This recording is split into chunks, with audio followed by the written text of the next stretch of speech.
नमस्कार दोस्तों, हरे कृष्णा, राधे राधे। 3 साल में एक बार आता है पुरुषोत्तम मास। पुरुषोत्तम मास, मौल मास या अधिक मास, तीनों नाम एक ही है। और कब से शुरू हो रहा है? 17 मई 2026 दिन रहेगा रविवार, और समाप्त हो रहे 15 जून 2026 दिन रहेगा मंडे यानी कि सोमवार। तो ये अधिक मास जो होता है ये 3 साल में एक बार आता है। सूर्य कैलेंडर और चंद्र कैलेंडर को मैच करने के लिए 1 महीने की डिफरेंस हो जाता है। उसी को मैच करने के लिए हर 3 साल में एक मास अधिक हो जाता है और उसे अधिक मास, मौल मास या पुरुषोत्तम मास के नाम से जाना जाता है। कहते हैं कि जब मल मास के जन्म हुआ तो वो सभी देवी देवता के पास गए। किसी ने उन्हें अपनाया नहीं, ना ही किसी ने उनको अपना नाम दिया। परेशान होके वो अधिक महीना अपने भगवान श्री विष्णु नारायण के पास गए और बोले, हे भगवान, कोई मुझे नहीं अपनाता है, मेरा नाम मलमास रख दिया गया है, अब क्या मेरा कोई महत्व नहीं है? भगवान नारायण कैसे चुप रह सकते हैं?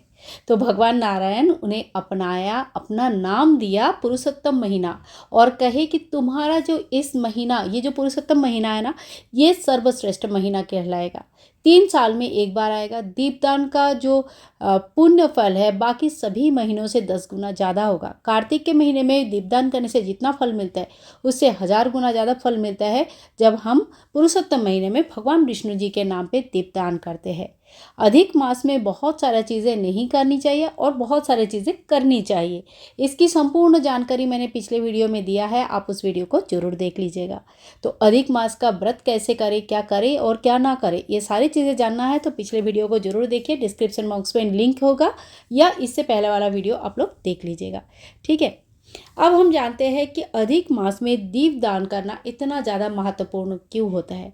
अधिक मास को भगवान श्री विष्णु नारायण ने अपनाया, अपना नाम दिया और बोले कि जो भी व्यक्ति अधिक मास में दीपदान करेंगे उनके बहुत जो जिस मनोकामना लेके दीपदान करेंगे उनका वही मनोकामना पूर्ण होता है। जैसे भगवान के आशीर्वाद मांगने वाले को आशीर्वाद मिलता है, धन मांगने वाले को धन मिलता है, विद्या मांगने वाले को विद्या मिलता है, और सुख शांति चैन समृद्धि मांगने वाले को समृद्धि मिलती है। तो इस तरह से अधिक मास का बहुत अधिक महत्व है। ठीक है, अब हम देखते हैं कि दीपदान हमें कब करना चाहिए। तो दीपदान का 2 समय बताया गया है।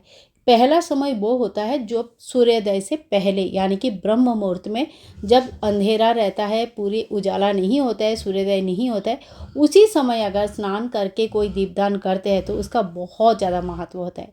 दूसरा समय जो बताया गया है वो है शाम के समय, प्रदोष काल, गोधूली वेला, या ऐसा समय जब आसमान में आपको हल्का हल्का लालिमा दिखाई देगा, ना दिन होगा ना रात होगा, ऐसा एक समय होती है जिसे गोधूली वेला कहते हैं, या प्रदोष काल कहते हैं, या शाम का समय, संध्या बाती का समय कहता है। ठीक है ना, तो वो एक समय होता है जो सर्वश्रेष्ठ माना जाता है दीपदान के लिए।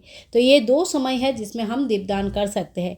अब दिया हमें किस तरह का लेना है, तो देखिए, दिया आप चाहे तो आटे का दिया बनाकर दीपदान कर सकते हैं, मिट्टी की दिया लेकर उससे भी दीपदान किया जा सकता है, या घर के अंदर ही जब हम दीपदान करते हैं तो हम पीतल या ब्रश जो रेगुलर यूज़ के दिया होता है उससे भी दीपदान कर सकते हैं। बाती हमें लंबी बाती लेनी चाहिए, लेकिन देखिए, बाती आप गोल भी ले सकते हैं, कोई दिक्कत नहीं है, पर बहुत जगह पे यही माना जाता है कि रुई की लंबी बाती सबसे सही माना जाता है। तो बाती आप अपने घर की जो नियम परंपरा है उस हिसाब से देख सकते हैं। और साथ में तेल या घी क्या यूज़ करेंगे, तो देखिए, घी का दीपक हमेशा ही सबसे श्रेष्ठ माना गया है। इसके साथ ही तिल का तेल का दीपक भी बहुत अच्छा और श्रेष्ठ माना जाता है। और कोई जो पितरों के लिए अगर दीपदान आप कर रहे हैं कोई, तो वो सरसों का तेल का दीपदान होता है। तो तेल और घी के बारे में भी हम लोग जान लिए हैं। अब हम जानते हैं कि 33 बाती का जो दीपदान होता है ये बहुत ही ज़्यादा महत्वपूर्ण होता है। कहते हैं कि 33 बाती का दीपदान या 33 दीपदान अगर हम लोगों ने कर लिया, 33 दीपदान, ठीक है ना, तो ये पूरे महीने के दीपदान का समान माना जाता है। तो ये कब करेंगे? आप चाहे तो डेली एक एक दीपदान कर सकते हैं और लास्ट में जाके 3 दीपदान एक्स्ट्रा कर सकते हैं। ठीक है ना, तो इस तरह से आप 33 दीपदान कंप्लीट कर सकते हैं।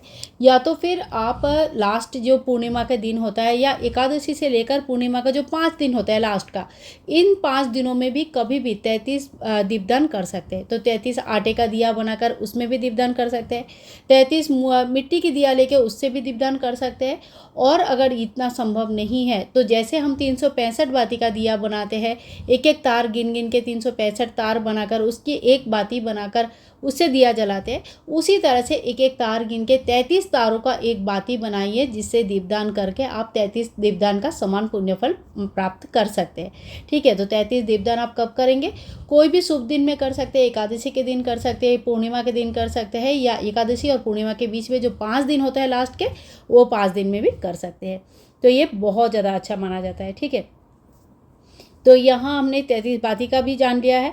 अब देखिए, हमें जानना है कि कहाँ कहाँ हमें दीपदान करनी है। दीपदान तो आप अपने देखो, दीपदान करने का कोई सीमा नहीं होता है, कहीं पे भी कितने भी संख्या में दीपदान किया जा सकता है। सबसे पहला जगह जो होता है ना, कि घर जहाँ पे हम रहते हैं वो मंदिर समान होते हैं, वो घर ऐसा होता है ना, हम उनके आत्मा है और घर शरीर है, ऐसे मान के चलो। तो घर को शुद्ध रखना जरूरी है। घर ही एक ऐसा जगह है जहाँ पे हम अपने रेगुलर बेसिस पे अपने आपको आगे ले जाना, अपना पढ़ाई लिखाई, खाना पीना, भगवान के सेवा, जो इंसान का जन्म हमें मिला है ना, तो वो सारी चीज़ें जो हम इंसान जन्म मिलने पर हम कर पाते हैं, वो सारी चीज़ें घर पे होते हैं। घर मंदिर से कम नहीं होता है। तो पहला दीपदान आपको अपने घर के मंदिर में करनी चाहिए। दूसरा दीपदान तुलसी में, अपने घर में हमेशा तुलसी रखिए। अगर तुलसी नहीं है तो अधिक मास से पहले ही घर पर एक तुलसी माता स्थापन करें और उनको डेली दीप दिखाइए। ठीक है, अगर सुबह नहीं हो पाता है शाम को दिखाइए। तो तुलसी के सामने दूसरा दीपदान होना चाहिए। तीसरा दीपदान अपने घर के चौखट में होना चाहिए, यानी कि दहलीज पूजन जब हम करते हैं तो दहलीज में तीसरा दीप जलाना चाहिए। ठीक है, इसके अलावा ये तो घर का 3 दीपक है जो साल भर जलनी चाहिए। अगर नहीं जलता है तो अधिक मास में जरूर जलाइएगा। ठीक है ना, तो ये 3 दीपक का आप लोग याद रखें। इसके साथ साथ देखिए, अगर जो तुलसी में जो दीपदान होता है, तुलसी में दीपदान किया जाता है लक्ष्मी प्राप्ति के लिए। अगर आपको अर्थनैतिक स्थिति बहुत अच्छा नहीं है, जितना इनकम है उससे ज़्यादा खर्चा हो रहा है, या कोई पैसा जमा ही नहीं हो रहा है, मेहनत कर रहे हैं पर इनकम ही नहीं है, तो तुलसी मैया को आप दीपदान अधिक मास में डेली करें। अगर बीच में पीरियड्स वगैरह आ जाता है तो घर के किसी और मेंबर को बोल दे कि एक दीप दिया तुलसी मैया के सामने कर दे। दूसरा, पीपल वृक्ष के नीचे दीपदान किया जाता है मनोकामना पूर्ति के लिए, यानी कि आपका जो अगर कोई विशेष मनोकामना है, जैसे बच्चे का नौकरी हो जाए, या पढ़ाई लिखाई में कुछ प्रॉब्लम हो रहा है, या कोई बड़ी आपका घर बनाने का इच्छा है, या घर नहीं है, या तो फिर बच्चे का शादी नहीं हो रही है, जो भी बड़े इच्छा होता है ना, जो भी संसार पे हमारे बड़े इच्छाएं रहती है, उन सब के लिए पीपल वृक्ष के नीचे दीपदान किया जाता है।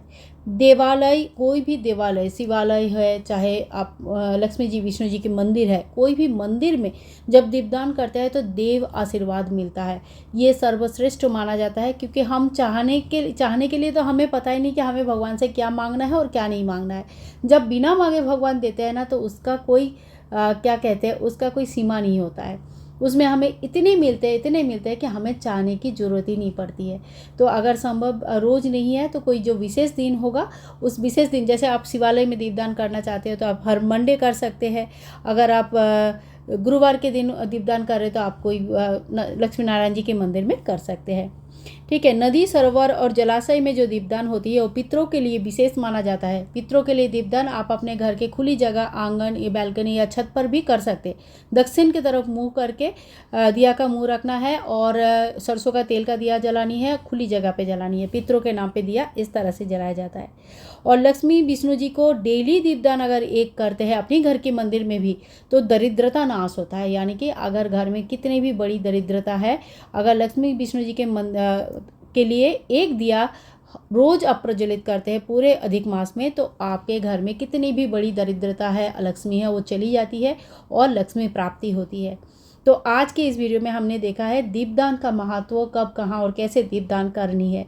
अगर ये वीडियो आपके लिए इन्फॉर्मेटिव रहा होगा तो प्लीज़ वीडियो को ज़्यादा से ज़्यादा शेयर करें, चैनल को सब्सक्राइब करें, और आप लोगों का ढेर सारे प्यारे प्यारे कमेंट्स का इंतज़ार करूँगी। मिलूँगी एक और नया वीडियो के साथ, तब तक के लिए अधिक मास के बहुत बहुत शुभकामनाएं। फ्रेंड्स, आपको और कौन से वीडियो चाहिए उसके लिए कमेंट करके आप लिखना बिल्कुल ना भूलें, ताकि समय पर मैं आपके लिए बहुत ही इन्फॉर्मेटिव, अच्छे जानकारी वाले वीडियो आपके साथ शेयर कर पाऊँ। Bye bye and take care. अधिक मास की बहुत बहुत बधाइयाँ।